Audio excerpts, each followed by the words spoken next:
As a small biz pro, so we grow using procurement, program, and control. I'm a businessman, yes, I'm an entrepreneur. Oh yeah, I'm a businessman, yes, I'm an entrepreneur. Oh yeah, I'm a businessman, yes, I'm an entrepreneur. Good afternoon, everyone. This is the Business Zone with Crystal and Coach Gilbert Buchanan, your small business paramedic. And today, folks, we're going to have an amazing show. We've got a very special guest that we're going to bring you today. If you've ever been thinking about writing a book, or you started writing a book, but you got stuck and you're going, what do I need to do? Well, our guest today, folks, is going to really walk you guys through that and show you how to do that. So we'll bring her out in a little bit, but in the meantime, I want to speak with my co-host. So, co-host, how you doing today? I am good. Like I told a friend of mine, Gilbert, everybody has a book-worthy life, and you just don't even know you have it, right? You know, if I were to go back on my journey, man, to the United States, I could write like 10 books on that.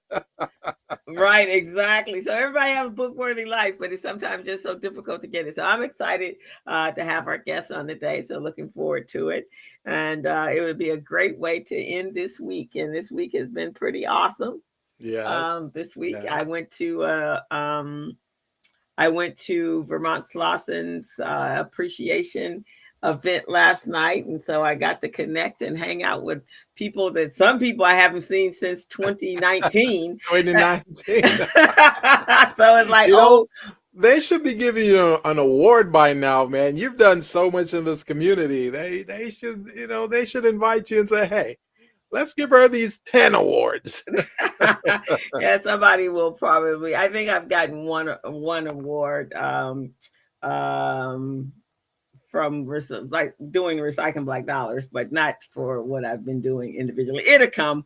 Well, if I they just don't keep do doing it, what I do. If they don't do it, I'll do it for you. I will get that award, and we'll have an official ceremony.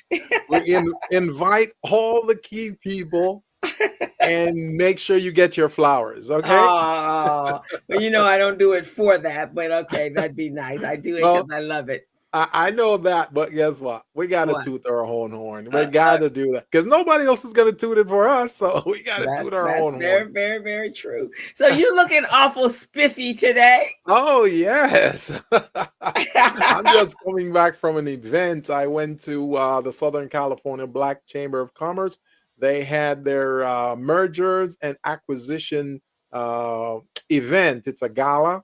And they're sharing with their small businesses how to purchase businesses, how to purchase buildings, and how to acquire them as well, and what it takes to do that, and what are some of the qualifications that they need, which leads into minority certification or small business certification, so and women-owned certification as well. So that was pretty good.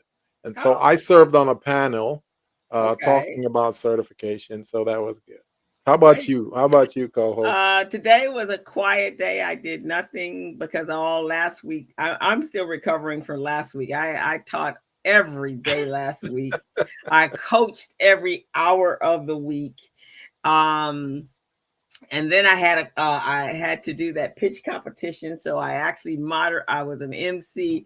So I'm recovering this week. So I did have clients, but I canceled a couple of them and took some time out because you can't get any work done. That's the reason why we call you Superwoman, because you're doing so many things for so many people, and they just don't know how much work and effort you put into it. So that's yet another reason for us to give you recognition. Thank you so much, co-host. It's so interesting though. The holidays are coming up, so eventually people will not be concerned about me. They'll be more concerned about their turkey and their Christmas decoration, and I will be pushed back to the back burner. And then I'll be okay with that. I don't have to be, and I'll come back in January. January. Well, the first week of December, they'll resume with you. They'll be calling you up and Yeah, the first week asking of you. January. They'll be back. They'll be back. They'll be back. So, but I'm going to enjoy that time frame. So, but I'm cool. I'm good. But tomorrow I have the kids. So Yeah. my entrepreneurial program with the children. So I got a couple kids, got some great ideas. So I got to do some research after we finish today on trends in the area that they want to go in. Because I'm always wanting them to do bigger business, right? Right, So, right. and Sigrid will like this. I have actually a couple of kids that are looking at create. One young man, he's 10 and he's already written 3 books. Right. Wow. And so that's his business. Mm-hmm. And I have another one that is looking to go into publishing, and Right. he's looking at, I think, publishing a poetry. So, Right. Even got some kids in the creative space, the content space. I've got so many questions for Sigrid when she comes on here because as we're talking, there are questions popping up in my head. So I can't wait for her to get on here so we can talk. Okay. Well, we're going to get started. I Yes. did want to remind everyone that next week is Thanksgiving. So obviously this is going to be a very thankful Thanksgiving because we have so much craziness going on in the world right now. Yeah. And so praying for everyone that is in Ukraine, and praying for everyone that's in Israel and Palestine, and all innocent bodies that are caught up in all of this sort of stuff. So praying Yeah. for them. But also the day after Thanksgiving, at least here in our country. So Sigrid is actually from Australia, I believe. So we're that's a different country, but here in America, we will be celebrating Black Friday. So we're going to make sure everyone is going out and supporting their businesses and spending money, because that's going to jumpstart the economy. And then we have Small Business Saturday. And so make sure on Saturday you're supporting the small businesses in your communities.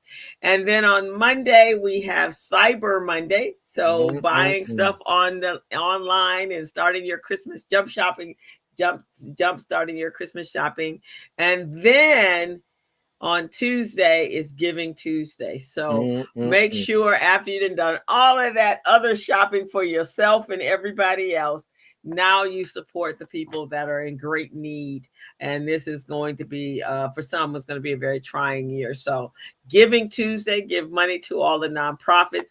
I got one. I got 2 actually. Recycling Black Dollars. So make sure. So Recycling Black Dollars, you do your Black Friday, your Small Business Saturday, and your Cyber Monday. For Recycling Black Dollars, and then you give to the organization itself. So you're hitting them 4 times. 4 times. And then on Tuesday, Pete Brown Jr. Tennis Program, that I sit on the board, and I'm the CFO for them. So let's give them. So go to our websites, and there are donate buttons there, and please support. So I just wanted to get that out there. That sounds very good, co-host. And I just want to remind folks, for those of you who are just tuning in to the Business Zone, this is the Business Zone with Crystal and Gilbert. We're on every Friday from 3 to 4:30. And if you're a small business, if you're an entrepreneur, or if you are a micro business and you want to get involved in the platform that could really help you, provide you some coaching, some advice, and some know-how, we usually have guests here on the program which speak to you, the small business and entrepreneurs, or you yourself could be a guest on our show. So please remember that. Now, my co-host is going to pop up on the screen. She's going to pop up a QR code for you guys to go ahead and subscribe at YouTube. You want to make sure you go to YouTube, go to the Business Zone with Crystal and Gilbert.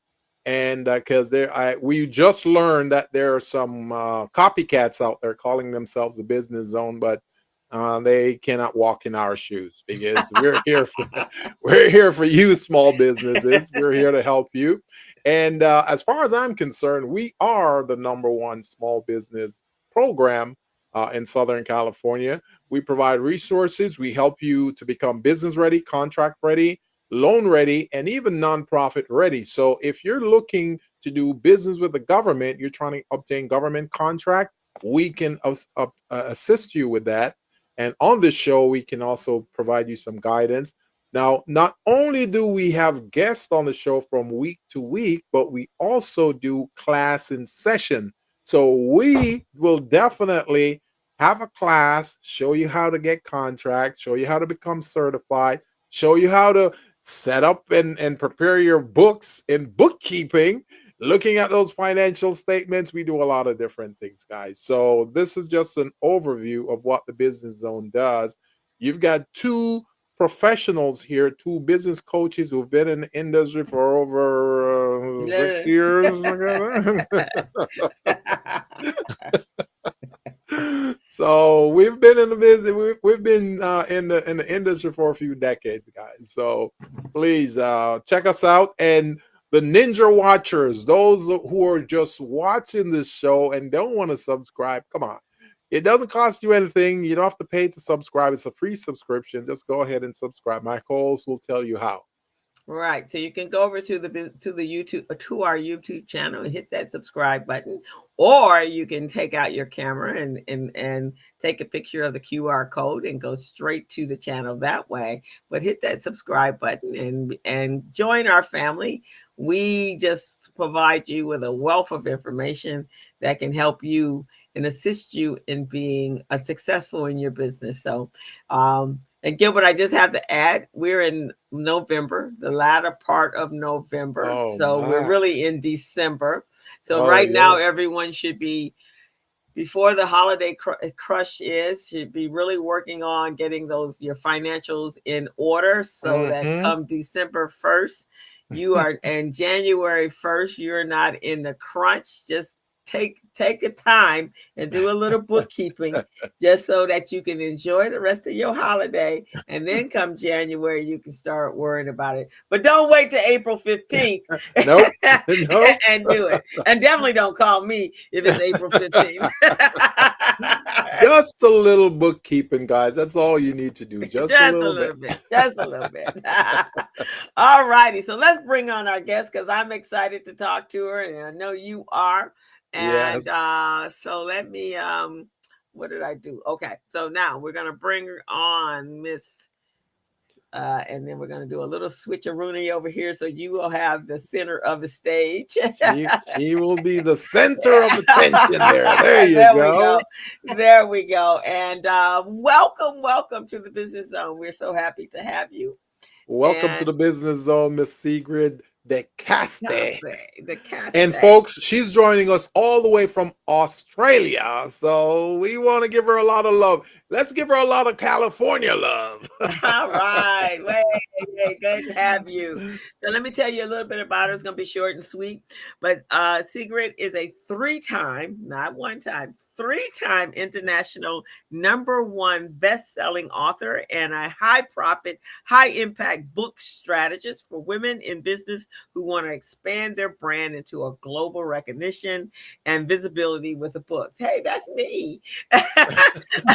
Originally trained as a photographer, Sigrid has worked in advertising, public relations, retail management, marketing, and has owned a number of retail stores in which she quickly doubled her profits and tripled her turnover. She formerly studied marketing and has direct experience of starting up, building, selling businesses together with different types of marketing that is required during each one of those phases. So right there, look at that book-worthy life.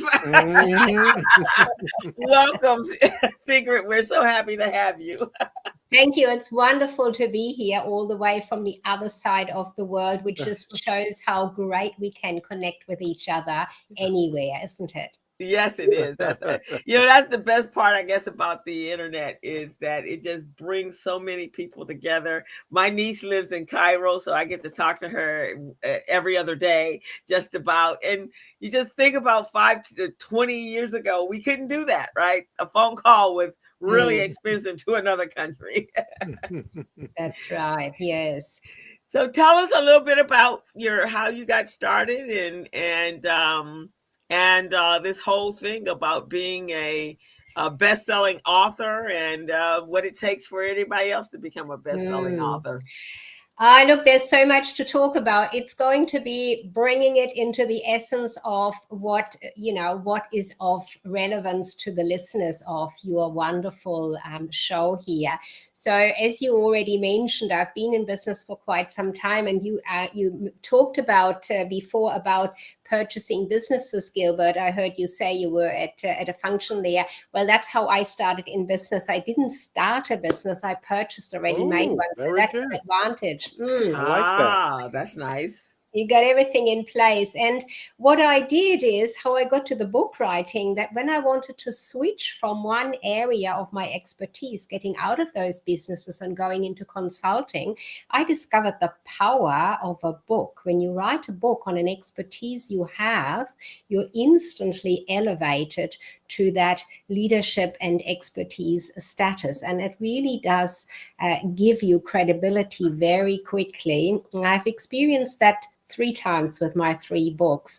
So that's really given me the drive to want to help other people do so as well. And you can do that in small business, no matter what your background is, what your business is, chiropractic, finance, bookkeeping. You've mentioned something needs to be done. Well, bookkeepers can write a book to really credibly show their methodology and how they work as an example.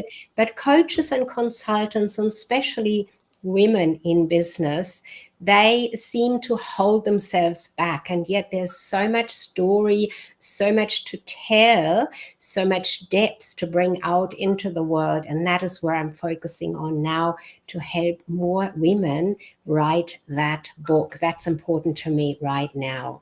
That's beautiful. Beautiful. Now, I got this question for you, Sigrid. So, instead of starting your own business from scratch, you chose to purchase a business. What was the reasoning behind that? And I'm sure you've done research where you looked at the pros and cons and say, okay, well, starting a business from scratch is over here. These are the things that's ranked very positive, and these are the things negative.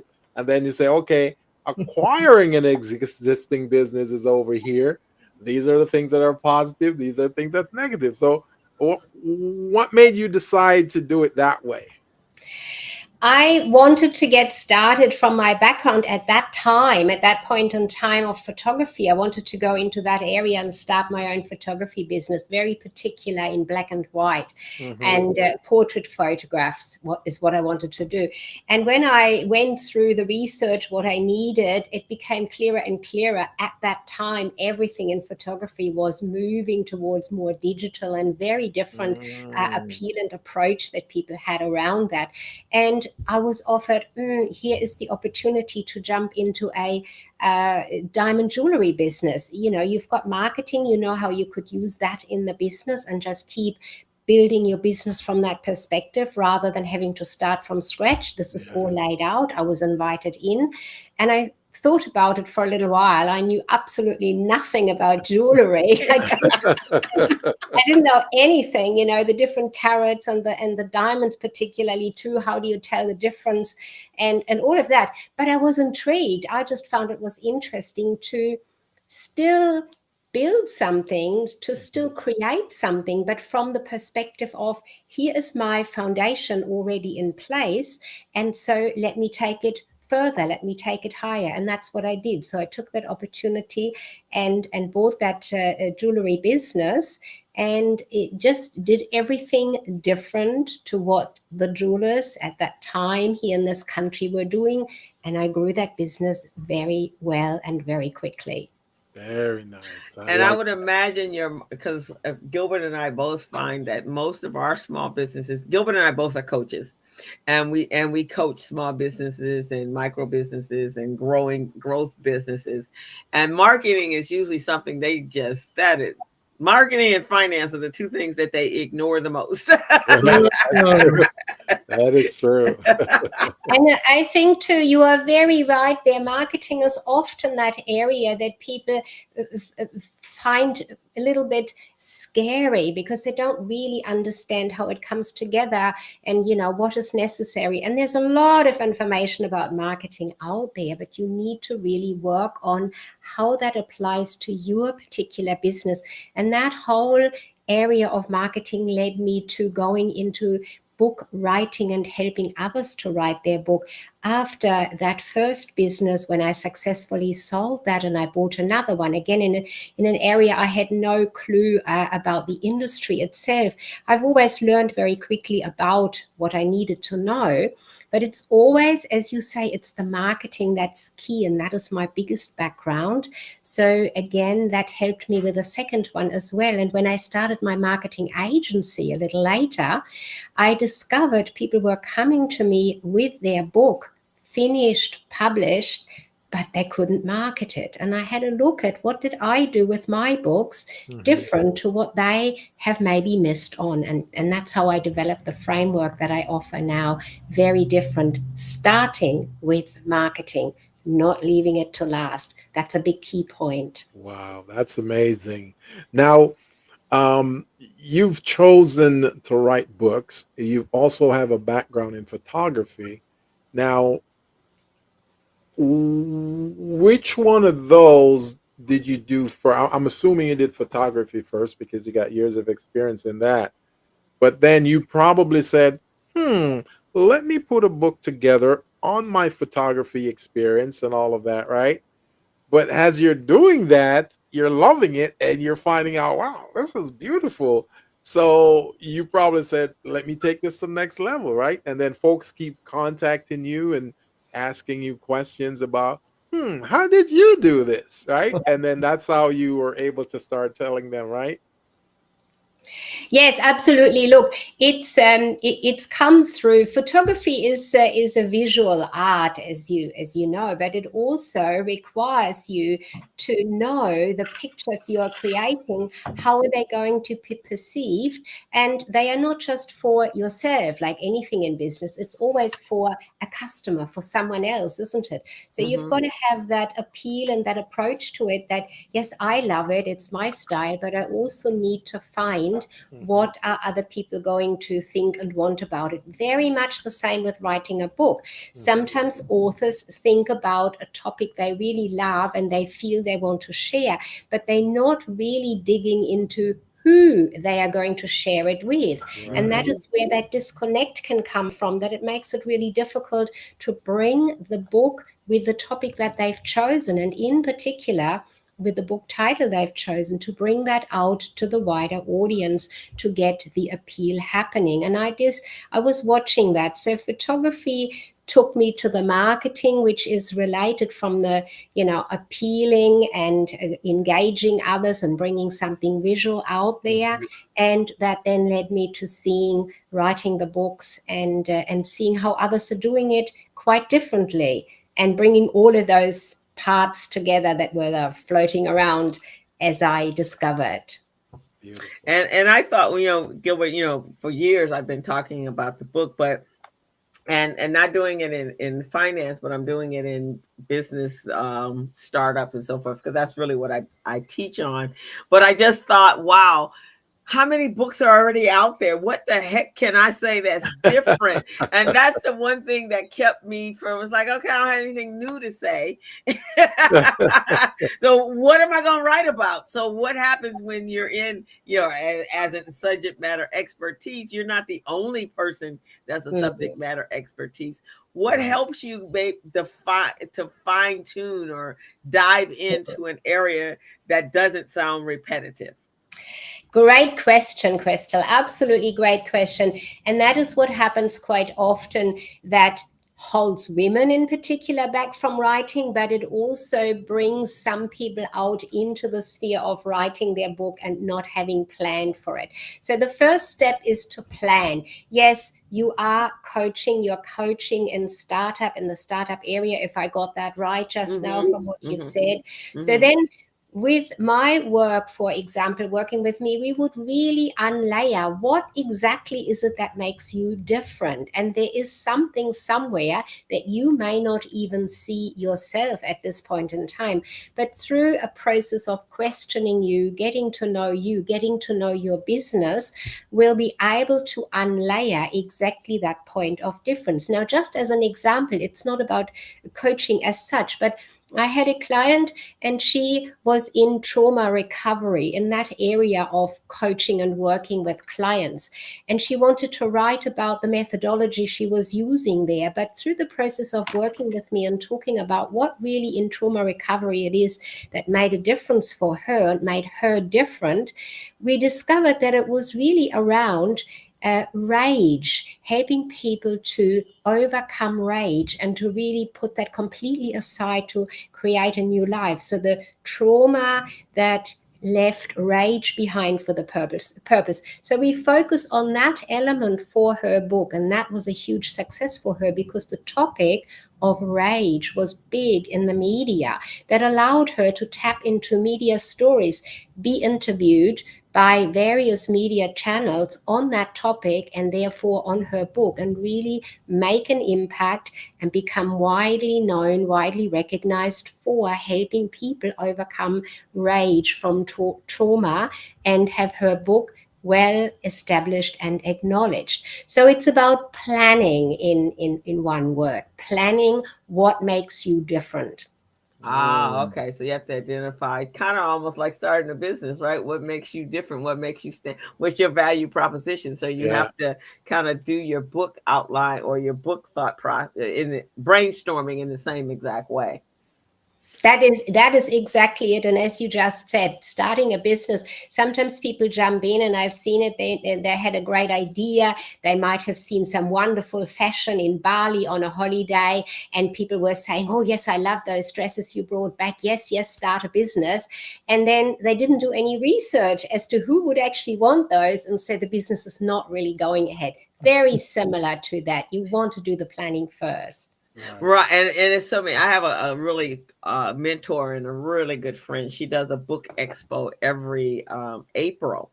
And I mean, everyone has all these amazing books. And then you go, so how many books have you sold? And they'll go, oh, a few here at this expo every year, right? They come back to the every year. It's like, well, what's your marketing strategy? And they're like, well, I come to the expo. Well, no. It really needs to be amazing. so when what does a marketing plan look like for, and do you do it before you write your first word, or do you do it when you've completed? Where in the process do you start the marketing piece? Great question again. And that is what we've just touched on, is you got to start that in the planning phase. So using my very first book as an example, I wanted to move from the area of being in retail and having retail businesses into consulting. So I wanted to use expertise I had around working with staff, because I always had really great staff in my businesses. And so many small businesses around me at that time were saying, oh, how do you find such good staff? My staff doesn't do what I want them to. And I've just trained them and they leave again. So I thought, no, I've never had those, experiences. So let me write a book about it, which I did with a finished book, because my purpose for the book was that I wanted the book to show and share my expertise on working with staff, finding and keeping great staff. I knew exactly who I needed to target. Small businesses with about 8 to 10 staff. That was my experience with my own people and businesses. So I knew exactly who would want to read my book. And I knew what they were looking for, how to find and keep great staff. Book title, there it is, right there. So bringing together the target audience, the reader, the people I want to bring to me so that they see me as expert, putting that book out there, my marketing strategy at that time with that book was to send a gift wrapped copy to those businesses around me at that time, and then following that up with a phone call. Did you receive my book? Did you like my gift? And getting into a conversation, answering their questions, and them saying to me, you know what, I need to work with you. Bang, there I got my contracts. I like that. Which That is fantastic. which segues into my next question for you. So, as an author, putting out your material in the marketplace, how do you tie that into government contracting? Do you sell your expertise and then they use the book as a guide, or how does that work? Well, again, that would depend on the planning and what the purpose is you'd like to achieve. So if you want to get more contracts in the field of, in the government, then you would need to have a look at what type of government department are you looking at? How are they doing their selection process to bring someone like you in with your expertise, for example? Then you could use your particular methodology describing that in the book with your background. But just the fact that you have made the time to put a book together, and we're not talking here encyclopedia size, hundreds and hundreds of pages. We're talking something reasonably able to read through. You could use that book and then send it to the decision maker at that department to engage into a conversation with them around the expertise that you would bring working with them or their department, or contributing to something that they need your help or would need your help for. So that would be one way. But as I said, I would dig in very deep to see what other ways there might be. So it really comes down to this planning, being really clear on what you want to achieve with that book, what you want the book to do for you. You want the book to elevate you. You want the book to bring you clients. Then we would look at a different strategy. You want the book to just use it on the speaking circuit to get speaking engagement. Again, a different strategy for that. So it would be very individual is what I would say. Excellent. Excellent. So part of writing a book is the title. So you got to grab your audience. So some people, when they select their title for the book cover, they have some level of shock value to it.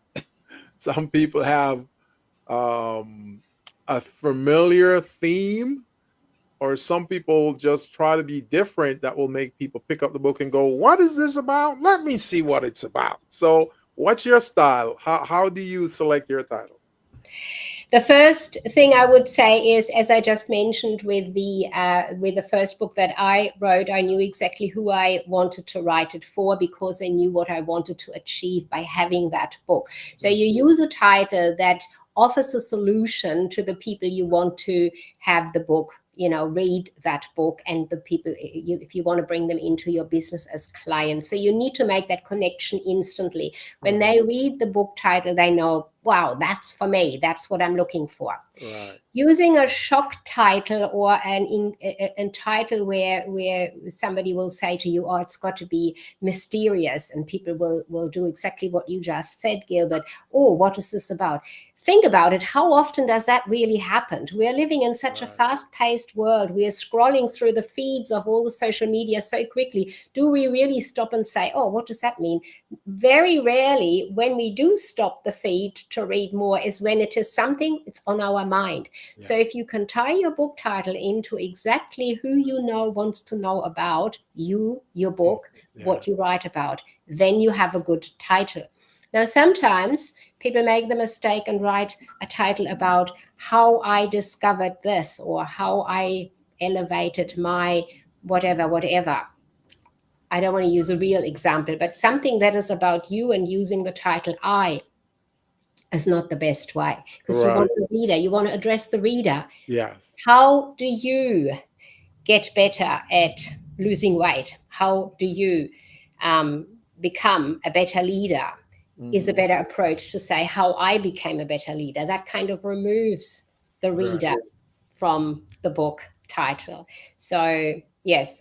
Did I answer that question? Yes, you did. Yes, you did. And a follow up to that would be, how many words, or what's a minimum or maximum amount of words should be in a title?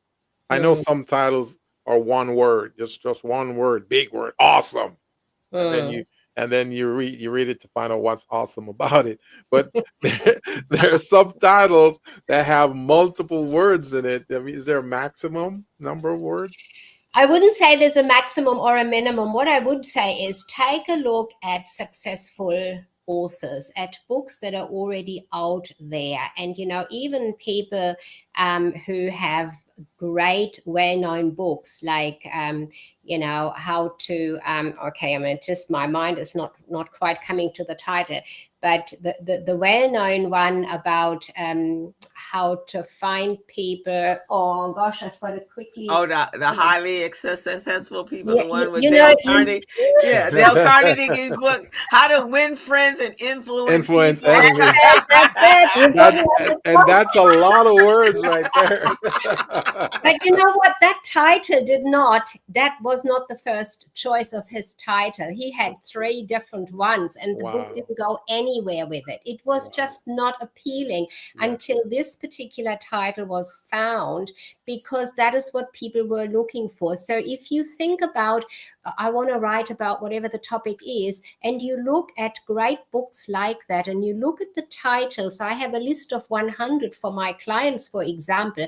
And I always say, take a look through these super successful book titles and see if you might be able to model, not use it exactly like that, but Mhm. model your topic on one of those. And so then how many words you use is not as important as how does it sound with your message to use something like that. So modeling on successful book titles is a really great way of finding a good, successful title that people want to know more and want to read your book. I have a recommendation for your next book. Go ahead. The title is going to be awesome. So you're gonna have the name awesome right across your chest. Awesome. And they're gonna go, what is awesome about her? Let me read that book. How many books have you written, Sigrid? I've written three, and I'm right at the moment just starting on my fourth one, focusing on elevating female leadership. That Mm, is the direction I'm taking now. I So I love want that. to write on that one. I Yeah. can't wait to read that one. And and that's really popular. I know here in the United States, that's something that we're all focusing on is on women leadership, because obviously in America, I don't know about Australia, but in America, there needs to be an infusion of women in the Yes. Yes. political world as leaders. And so, in fact, I think I got 3 or 4 invitations this week on a Mm. global leadership conference for women, and there are other people that have workshops. So I think so. In Australia, are you guys kind of in the same place we're in? Yeah, look, they're working on exactly that, bringing more women into the political world for sure, but also in businesses, to bringing them into the various levels to be up the top there and be part of the decision making. And I have got something in the workings that I won't use the full title just yet because I haven't fully chiseled it out yet. But Okay. with the way the world is looking at the moment, just imagine if we had more women making decisions. Would the world not look different? How would Oh, it look different? So that's something I want to look at, to bring together through perhaps a series of interviews with decision-making women now and those that would like to. But also thinking about our next generation. We have experience where we are at, but the new ones are coming through. You talked about working with young people, Crystal, earlier. How important is that to set an example, to leave a legacy in a book for them, but also to Mhm. work with them Oh to yeah. get their own path into leadership started now, early? hmm. Crystal, maybe you might want to share with Sigrid and the audience a little bit about what you do with the youth, the young entrepreneurs, because you are just amazing at what you do. So, just go ahead and explain that so everyone will understand what you do. Well, early on in my business career, I realized, the social responsibility component of my business is about giving back to youth. And so I actually had the privilege and the blessing of being I'm a third generation entrepreneur. So I saw my grandparents and my mom and uh, having their own businesses, my aunts. And so I kind of knew my pathway. I knew where I was going to go with this. So I now do a program for kids. I've been doing it for about 15 years now, and I teach them how to be entrepreneurs. So I'm a certified educator in that space, and we just help them come up with new ideas, and the goal is at the very end of each class, there's a competition. So they get to do Shark Tank style competing, and then they get money. Everything we do has it's monetized. An incentive to it. And there's an incentive, because in business is always about you getting paid, right? Yeah. So we want them to know that early, and at the end, and then they come in for a quick. We do a 3-week camp in the summer, and then we do about a 6-month extension in the fall. And then the competition that they go into in the fall, in the spring, early spring, the prize goes from $750 all the way up, and I think the dollar that's being bantered around right now is $5,000. And so that's a lot for a young person, right? Yeah. A middle schooler, in order to have to infuse into their business. But the goal is to get them started early. Yeah, absolutely. I think that's wonderful. And you're just mentioning you have got that background in your family businesses, others in the family had businesses. I guess it was never really clear to me. I did also, I had a very strong-minded grandmother, for example. She was educated outside of her country of birth, which was very much not done in the 1900s, in 1900 something. And probably some of that has come through to me to be fairly straight, direct, practical. Okay. And it seems to have gone into my children. They both have their own businesses these days. And I do definitely love it when young people start looking at what can they do. And I also love the idea of a lot of times the younger generation really wants to make a difference in the world. And I think a book can certainly contribute to that, whatever age you're at writing it. Right, I think so. Fantastic. So that's kind of what I do. But I do have so I'm going to throw this title out. So I actually have 2 books in the making right now. One, I think I'm going to convert to a blog and then come back to a book. But my girlfriend and I, years and years ago, one of my first businesses was a dating service.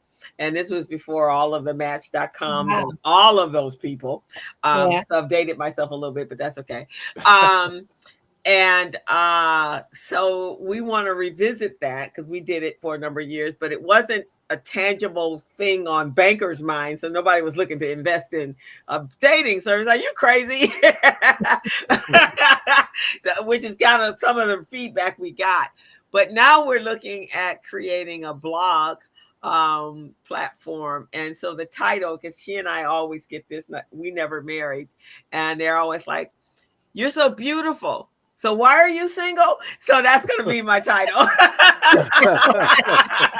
That's a powerful title. Yeah. Because that will make anyone want to read what's coming up next. Totally. But I don't want to leave out males. I mean, Gilbert, for men, writing a book is equally valuable, of course, and in business too. So I have several people that have approached me asking about for them to write a book, males writing a book, moving from being employed in an employee situation, moving out to becoming a consultant. And a book can really help there to elevate that changeover into a new direction. And the same principles apply, making sure that you match the topic to what you want to achieve by having that book. To be a consultant, is it going to be, like you mentioned before, is it somewhere in the the government area where you need to perhaps send in proposals? How does that work? How would it look like to have a book as part of your promoting your services? Or is it going to be directly to other businesses? So all of it is possible for males, for men just as much. I don't want to leave you out. Thank you for that. Thank you. Now, our field correspondent in the chat, Mr. Gregory Sneed, said, I've heard 3 to 7 words in a title is good. And then he said with Dale Carnegie selected 7 words. So I've heard the 7 words as well. I've heard that too, that, you don't want to go beyond 7, because when I did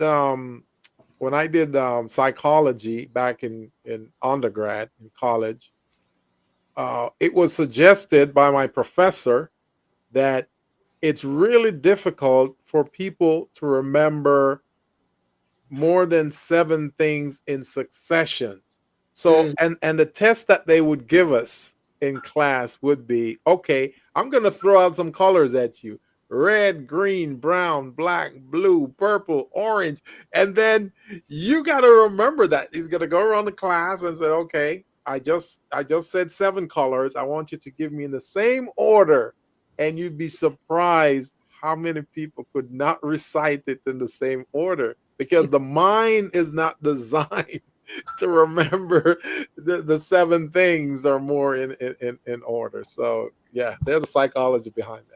That's a really great point. And look, that is probably something that seems to happen. I was just counting the words of my own titles on my books, and I have to say I'm around about that. So you probably are correct. So you're safe. I did it without thinking about it. But if you right. But when I look at the books that are like in on Amazon right now, especially all the political books that are out there, they always have, they do have a and it's pretty easy with the topic they're writing about, but they have a catchy title. I mean, just one word, but then they have a subtitle. That kind of breaks it down into what and it absolutely amazes me how many books are being churned out like daily. Right now in this political, since Trump was a president, there are books that come out like every 10 minutes. Right. For sure. The subtitle or a pre-title, they are supporting your main title. Yes. And you can really make use of more words there, of course. What I would say is you really want to also perhaps distinguish between an already well-known person, maybe a politician themselves, who's already very well-known. When they put a book out, the whole marketing machine around that is very different to you and I, and I'm just sort of saying that even though it might be a bit different, but the average coach, consultant, person in business putting their book out, our marketing needs to be driven by us. So there's going to be a lot of a different approach to somebody who's already well known. And that comes down to what type of a title you can choose. So if the person is already well known, Tony Robbins or somebody like that, Oprah, it makes it much easier to use a book title that may be more cryptic or not as easily understood initially, because the person is known. Therefore, people will want to read it. Right. Other people, you really want to tap into the audience and make sure the people you want to read your book will understand and want to grab it. That's what I would say to that. Yeah, for sure. You know, I'm adopting a strategy in my titles, which I think could be catchy, and it could make the inquisitive mind want to check it out. So here's an example, and this is just something I'm throwing out there. Men and women cannot be friends. Here's why. So that here's why would be the subtitle. You see what I mean? So now people want to go, oh, really? They can't be friends? Let me check it out. That is brilliant. That is brilliant. Because here is why the question always draws the reader. Yes. So that's my approach when I think of my books for small business. I want to make a statement, and then here is why. Here's why. That's absolutely brilliant. I love that, and that would draw it in. Using that idea. I think there are book titles, and I haven't lined anything up as examples here for you for this today, but I'm sure you'll find that type of an example quite well, and especially to capture that attention which we need to in this. I noticed some writers, they do that. So I was just kind of throwing it out there to see what you thought about that. I think that's great. That definitely catches the attention instantly. Years and years ago, obviously, when you wrote a book, you would go to a publisher and maybe get an editor and all that sort of stuff. But I don't think that's as popular now. What do you think about that strategy and self-publishing? Okay, so the difference is the whole arena of publishing has changed. Right. I did write quite a detailed post about that once, that publishing, the whole idea of writing a book comes from the long time ago, when it was really only educated, the scribes were the people who were able to write, and because that was such a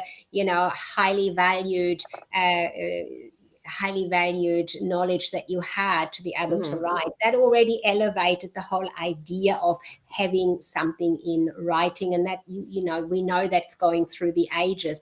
And then when it came to publishers coming in, when the printing press was invented and printed books were possible, the publishing houses started out when they were able to say, hey, we do the printing, therefore we publish your book, but we only want to have people of value, people who already know something, who already have an expertise that must go out there to more people.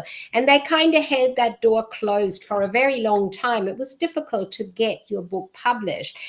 Authors had to jump through loads and loads of hurdles. Even Karen Blixen, the name just jumped into my mind. She wrote a story and couldn't get the publishers for ages. She couldn't get published, so she chose self-publishing in the end. She published her book herself. After the success, when the publishers saw that, then they came and wanted to publish her. So by today, with self-publishing being possible, it makes it easy. If you want to publish, just go and publish your book. There is nothing putting you down in any way whatsoever publishing your book on Amazon or any of the other platforms out there. You have the control and the direction to do with your book and to promote it and market it and buy however many copies you'd like to have at any point in time. It's all your choice. You have that control.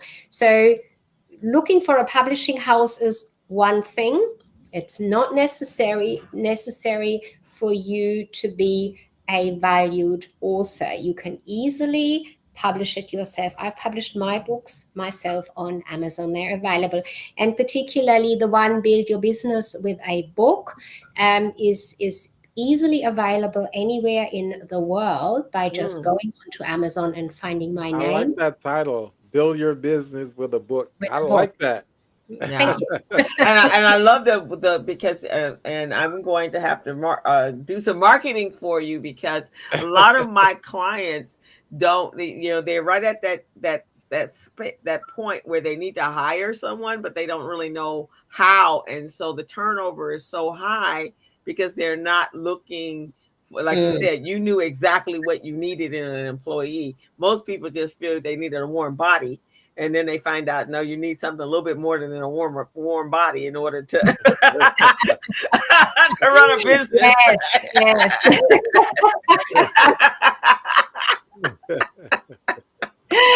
Look, the publishers, coming back to the publishing for a moment, there is a lot out there, and it's totally up to your own choice what you want to do. So I have had coaches with high-end qualifications come to me. They did publish with a well-known publishing house, and they just were not making book sales. The publishing house focused predominantly on book sales, and they did get them out there into interviews and onto speaking circuits, and yet they still didn't sell any more books or got any better well-known, because really? they weren't able to do.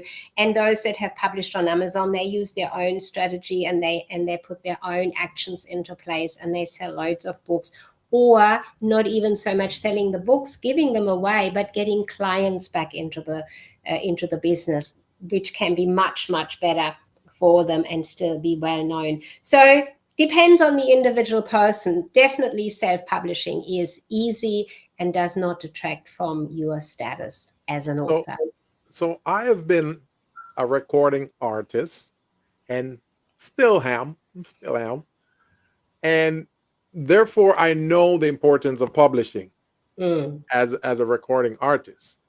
Now, maybe you can share with our audience the difference between the publishing, or I should say, the importance of the publishing and the difference between that and royalties. Can you speak to that a little bit? So the royalties will be shared. If you use a publisher, they will have part of the royalties or whatever contract they give you, so that they get their return. Now, again, we would need to distinguish here. If you are a well-known personality, that's a completely different picture as to what happens there behind the scenes around the book and who gets what as a return. As an individual in business, as a business, you want to have a look at what does the publisher offer. So I had a client, she went with one of the online publishing houses, very well known. She was very disappointed in her experience that she had. She spent quite a lot of money and never got published the way she was hoping for. Another coach with good qualifications in the coaching scene used a publishing house. She got publishing. They gave her a lot of extras with the publishing. She gets very little of the royalties. She said that to me, and there weren't a lot of sales happening, but she was excited that the publisher was opening doors for her for interviews and being in the media. Still, it was not converting for her. And people publishing themselves on Amazon are doing great. They're not using just putting the book there and hoping to be found, but they're actively engaging in promotion activities. So it's very important when someone is considering writing a book to really research the publishing aspects, the royalty aspect, and any other type of, because there might be some level of management involved in that too. So you may have to pay a management fee. A buddy of mine just released a book, and don't ask me the title, I don't remember. I'm a little embarrassed to say that, but it was on the New York top 10 bestseller list. Yes, and yes, he did a great job, because he did a lot of research. He did research for about a year on the market, books, titles, publishing, royalties, having a manager to manage all of that for you. So he did some great research, and I must say that he made he made a good decision. Crystal, you know who he is. It's Ambro Black. Oh, okay, right. Yeah. And also, what's the name? T.J. Lofton. When he wrote his book, but he uses his book. So I'm Sigrid was saying, in the beginning, really recognizing what you're going to use the book for, right? Yes. So he used the book because he wanted to be able to speak. He was using it to elevate his speaking platform, and he's spoken all over the country. And I think he's actually even gone international on his topics. That's kind of what I'm looking at doing, is to use it to elevate that platform for me, because I guess you need that. I guess that validates you, I assume. Your subject matter expertise. But so go ahead. I'm sorry.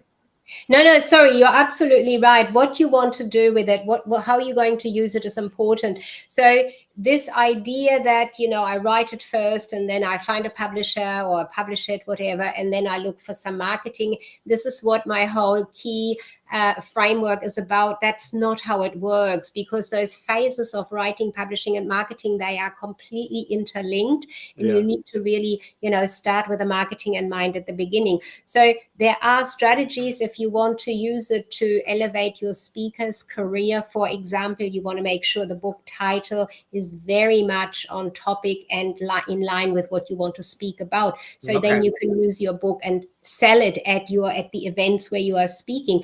But think of it this way. How much is maximum you can sell a book for of a reasonable size? I mean, you're looking $20, $30 something.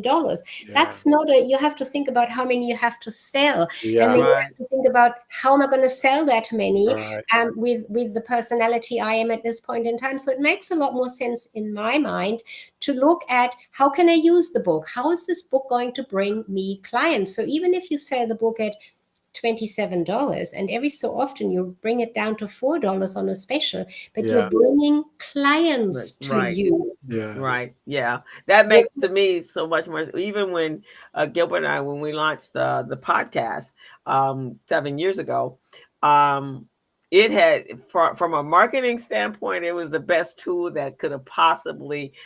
I couldn't have done better, because in fact, it probably worked too well, because now I'm always busy. But it was exceptional at really placing us in the limelight of being SJEs of who we are and what we are. Last night I was telling Gilbert, I was on my way out of an event, and this young man ran over. It's like, "Oh my God, you're Crystal Mitchell, right?" And I'm like, "Yeah." He said, "Oh, you're all over LinkedIn. Every time I open up my computer, you are there. You are really doing it. Thank you." And I went, "Okay." So from a marketing, so it's the same thing. I mean, obviously, it's content. So you're creating content, and you create. Absolutely. And what you're saying, with the social media opportunities that we have, something that I do see authors do that is not really that great is that they've written a book. "Oh, look at my book. Come and buy my book. Here's my book, my book, my book." That's not really elevating you as the expert or the authority. You want to talk about the topic that you wrote about. My book, Build Your Business with a Book, for example, I would say there now, you're a chiropractic business. You can certainly write a book and build your business with that. I'm describing that in my book in chapter, I don't know which chapter it is right now.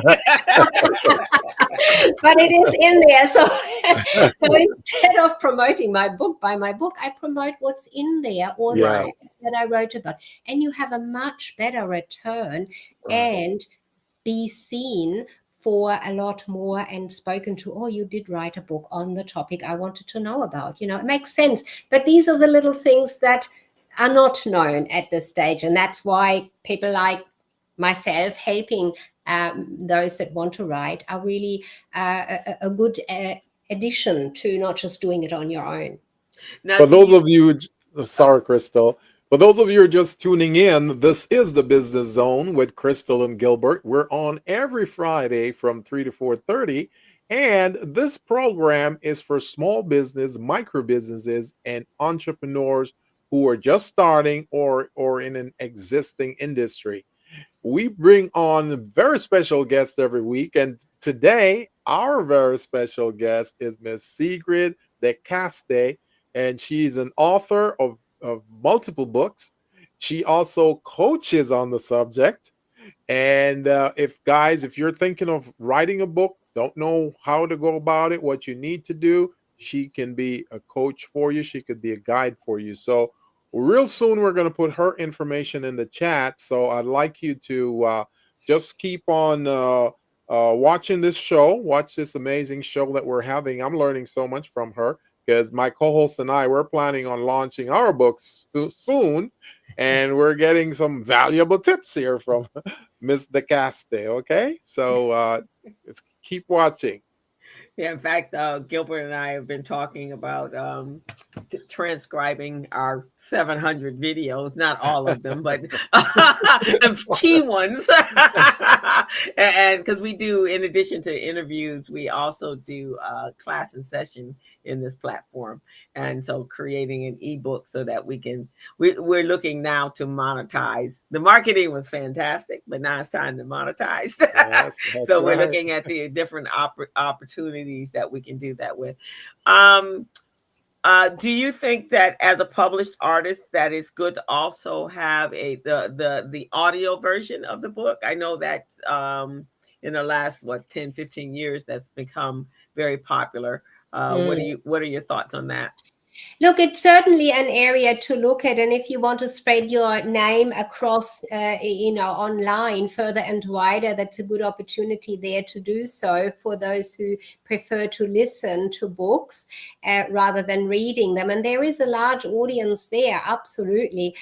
Personally, for me, I haven't made it a priority, but certainly clients wish to do so, and they can. And again, you can do that, take control of that, and do it yourself through the Amazon process. There, they offer you all the tools and all the opportunities to take your book into the audio version very quickly and easily, for example. And absolutely something that you can do.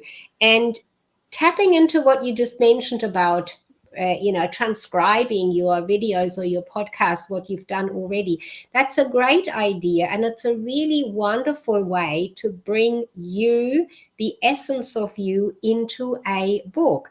And again, the key point there would be to plan, what is this book going to do for you? And then you only have to bring into the book what is relevant to what you want to achieve. Got that, Gilbert? Oh, yes. I'm taking notes. Yeah, that's pretty up. So Greg did have a comment, and it was up at the top of it. He says you have an Australian and a New England accent. Were you born in Australia or were you another country? I was born in Germany, so my accent switches. Different people hear different accents. I seem to have a way sometimes to adjust my accent to who I speak with, Okay. or people just hear it differently too. Yeah. Yeah, so it just depends on where their ears have been, huh? So do you have both clients in America or all over the world, or most of them in Australia? Now, it's a global world that we all live in. I absolutely love it. And I do really love Australia because of its multicultural approach here, and the way I have always found being able to connect with people from anywhere else in the world, and through that also having clients anywhere. I have been traveling the world extensively before we had this big shutdown there for a while. Mm-hmm. I have seen a lot of the world. I've been to the US and various places. San Francisco is beautiful. LA is beautiful. I drove down on that coast road myself. I loved it. It was absolutely fantastic. So connecting with people that way. And what I like right now is that we can do it in this technical way by not having to fly over there and spend the time traveling and spend all the exhaustive changeover with the time zones and so on. We can do it in this way and stay where we are and still be connected and work with people in their own time and time zone from where you are, wherever you are. Awesome. So do you prefer this, or when you had your retail stores, you prefer being in business the way you are as a coach and a consultant versus having to be at a place 24/7? I love it this way because I can, connect with the world this way just by sitting here on my computer. It's faster, it's easier, and it's fun. I constantly learn something new. All the things I've learned from you two today, just engaging, interacting with you. I still have a connection to retail. My daughter became a qualified award-winning, actually, jeweler. So she has a retail store where I do go into help out a little bit. So that's quite exciting. So I still got that connection to retail, but not in a big way. This is the way for me to go now. Okay. It's amazing that you didn't know anything about the jewelry, but evidently you loved it enough that it became a passion for your daughter, and that's what she is. And what business is it? You have a son and a daughter, or? Yes, and my son is he's into games, into online games programming. So he's worked in that space for a long time, and that's what he loves these days. Yes. Awesome! All very global. So how can someone reach you, Sigrid? How do they reach you? Is it through email, phone number? Gilbert, your sound has gone crazy. Oh, I'm sorry. I think she can hear you. Can you hear me right now? Can you hear me? It's speeded up or something. Oh, really? That's right. How about if you can? How about now? How about now? There you go. That's better. Oh, better. okay. Yes. So look, I think a good way is I'm definitely in LinkedIn. That is one of the biggest platforms to be able to connect with people easily and send messages. That's always the most direct way. To just send me a message, I respond very quickly and put any questions to me. I'm very happy to answer questions individually. I do offer a free 30-minute discovery session when people have an idea already about writing a book and they're not quite sure how to step forward with it. I'm quite happy to have a discussion with them in that time, and the link to access there is on my LinkedIn profile. Just to click the link and come jump across. There's a lot of information on my website. Now my website still carries my marketing agency's name, stickybeakmarketing.com. But if that is too tricky to write down, just look at my name, Sigrid de Kaste. Push that all together, no spaces.com, and you'll get to my website. Oh, I like that. I like the sticky beak. I didn't see that until after I had done it. Oh, I missed that. But I did put that on Facebook earlier because I thought that was such a cute, clever little name. I think that it speaks to people. Now, I believe the explanation or the meaning of sticky beak has got different meanings around the world. I wasn't fully aware of that. Here in Australia, sticky beak means to be nosy, to dig into your business or into your book idea. That's how I interpret it. What is it you want to achieve? I'm being a sticky beak. I'm going to ask lots of questions. I love it. We're going to borrow that phrase and use it. Sticky beak. I'm being nosy. Yes. Get all up in your business. For me, it's financial business. You have been awesome. And I hope we continue on our relationship and friendship here. We definitely want to have you back. Yeah, it's been amazing, and when we finally get our book together, we'll let you know. Yes, we'll run it by you and see if we pass a sniff test. Sounds good. If it passes a sticky bee test, okay. Yes. Right, exactly. But you've been amazing. Thank you so much, and congratulations on all of your success as well. And I think I connected to you on LinkedIn already. I think I did so this morning. Oh yeah. And you were I guess Gilbert, you were already connected. Oh yeah, I was already connected, and she was talking about our book. I said, I gotta have this lady on the podcast so she can talk to our folks about, because we've got quite a bit of people around us now. Today there's all kinds of everybody's doing a book now. But there are some genuine people out there who really have quality material for a book. So we want to reach out to those and provide them that guidance and that support that you have, So I'm sure with some of them are listening right now. They're not subscribing at all. We call them ninja watchers. So they're listening and watching, but they're not subscribing. So hopefully what they heard from you today will encourage them to start subscribing so they'll get more information about you and reach out to you and get their coaching session going on. And like I said earlier, my client that passed away. I was so proud of her.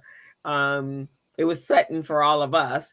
It's sudden for her as well. But the one thing, 10 years ago, she was doing something and she was going through some work stuff that was just absolutely horrendous and really stressful for her in her life. And so she had come to me and as a client to ask me for really for inspiration. She wanted to have her own, she had a radio show many years before and she wanted her own podcast, and we had just launched. And so we talked about it. And so she was in that place. I said, well, reinvent yourself. Go back to what you really are passionate about doing.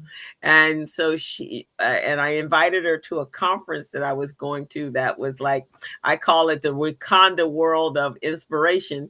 And she went with me. She came back and she started her podcast. It's called Her Voice, her business, her voice, her conversation. And she spoke with women and interviewed women all over the world in the last 10 years. And then she wrote her book on her reinvention. And so as we were celebrating her life last week, we looked back and it's like, wow, she made a big, she had a big footprint in this last 10 years. Yeah. And so she left a legacy for her daughter and her grandkids, so that, and her mom's spirit will live on in all those people that she touched. So I would say from that standpoint, a book is how you leave that legacy.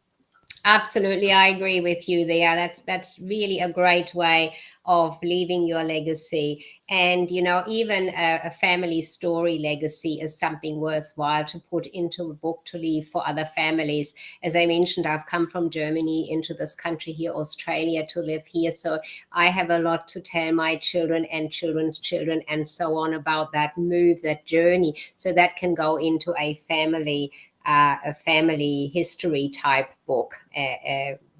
All of that is possible these days to do, to write and leave a legacy, or for your business or for your family. So great way of doing that. Awesome. Okay. Any parting words, my friend? My new friend. Look, I love your show, especially that you are, offering information, not just from me, but from all those different people you bring on here to share their knowledge, their expertise for those starting in business, those entrepreneurs, those that want to really get into more and better business for themselves. It's wonderful. Thank you for having asked me and having me on here. And you are great hosts. Thank you very wanted much. You to feel comfortable. So did we pass the what she call it, the sticky bee the sticky bee test? Yes, we passed the sticky bee test. We definitely wanted. Absolutely. and Gilbert, you have a story too, because your migration or immigration to America, yes, and creating a business, that's another book for you. That's another book, and I really should get on it right now because I'm starting to forget things. So I might forget a big part of my journey.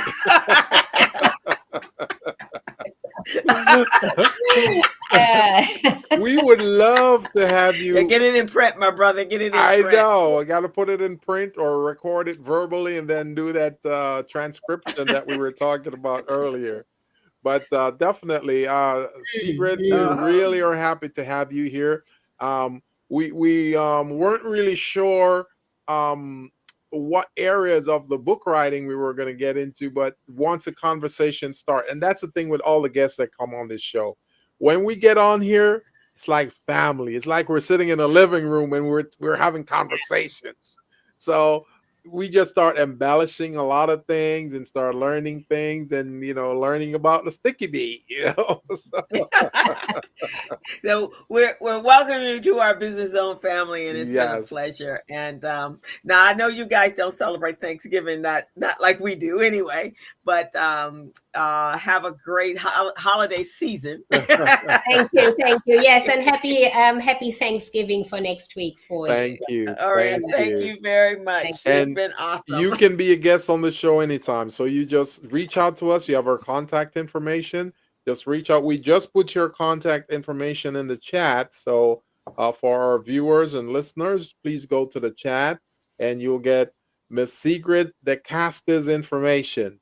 And she's an amazing lady. She's got this aura of elegance to her. You know, she's just so elegant.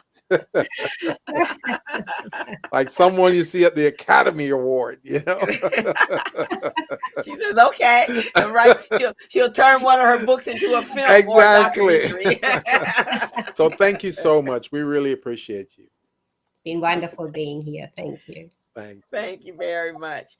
All right, guys, we are going to sign off early today and wish everyone a happy Thanksgiving. Yes. Be safe, eat safe. Yesterday on the community briefing, I have another podcast. I actually have 3 podcasts. I have a thing about the mic. But we had a guy on that is a food safety guy. And boy, after he got through telling us about how to be safe doing Thanksgiving dinner, everybody is going, okay, we'll just be drinking sparkling water for Thanksgiving. So, but have a wonderful holiday season, guys. And again, remember, November is Black Friday, so go out and support the businesses on Friday, Cyber Monday on Small Business Saturday. On Saturday, so support those businesses in your community. And then on Monday, Cyber Monday, support those businesses that are online, and specifically small businesses because they need your help. And then, of course, on Tuesday, we're going to give back to all of the nonprofits that are servicing populations that are in need during the holiday season. So please make sure you are committed to your community through the month of November. And we are signing on off, and we will see you guys next. Oh, no, we will not see you until December 1st. So we'll just do a few reruns of some amazing show. We'll probably do this one with Miss Sigrid de Kaste, so you guys can hear her again and really tap into the knowledge and information she provides. But we just want to say thank you again for tuning in. You could be anywhere else in the world today, but you decided to tune into the Business Zone and you watch us, and you've seen what Ms. de Kaste has to say, what my co-host Crystal has to say, and myself. So, folks, keep on watching this great channel. We'll provide you with great information. See ya. Bye-bye. As a small biz pro, I saw we roll, using procurement, program, and control.